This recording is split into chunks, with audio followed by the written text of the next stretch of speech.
Subscribe to our channel by clicking the subscribe button. Click the bell button and enjoy the latest uploads from our channel.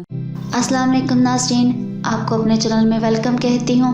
शुरू करती हूँ अल्लाह के नाम से जो बड़ा ही मेहरबान और नहायती रहम करने वाला है।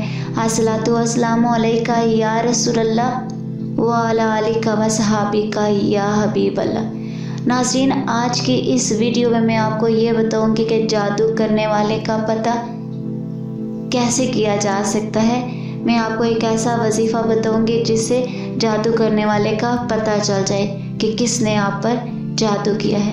वीडियो का आगाज़ करते हैं। नाज़रीन, अगर आप जादू करने वाले का पता लगाना चाहते हो कि किसने आप पर या आपके बच्चों पर जादू करवाया है, तो उसके लिए ये वजीफ़ा बहुत ही ज़बरदस्त है और ये अमल इतना आसान है कि कोई भी इसको कर सकता है।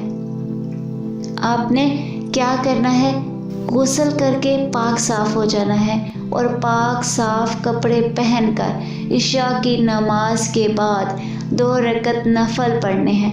नफल पढ़ने का मैं आपको तरीका बता देती हूँ। पहली रकत में सूरह फातिहा के बाद सूरह इखलास 15 दफ़ा पढ़नी है। इस तरह दूसरी रकत में भी सूरह फातिहा के बाद 15 दफ़ा सूरह इखलास को पढ़ लेना है। नफल पढ़ने के बाद आपने दुआ मांगनी है और अपना मकसद बयान करना है। अल्लाह इस वजीफ़े की बरकत से बहुत जल्द आपको ऐसी निशानियां नज़र आना शुरू हो जाएंगी जिससे आपको पता चल जाएगा कि आप पर जादू किसने करवाया है और आपको जादू करवाने वाले की पहचान हो जाएगी और आप मज़ीद नुकसान से बच सकेंगे। नाज़रीन, इस अमल को आपने पूरे 41 दिन तक बिला नागा करना है। 41 दिन के अंदर ख्वाब में आपको पहचान हो जाएगी कि जादू किसने और क्यों करवाया है। आज की इस वीडियो में इतना ही, तो हमें याद रखिएगा। मिलते हैं अगले वीडियो में, तब तक के लिए अल्लाह हाफ़िज़।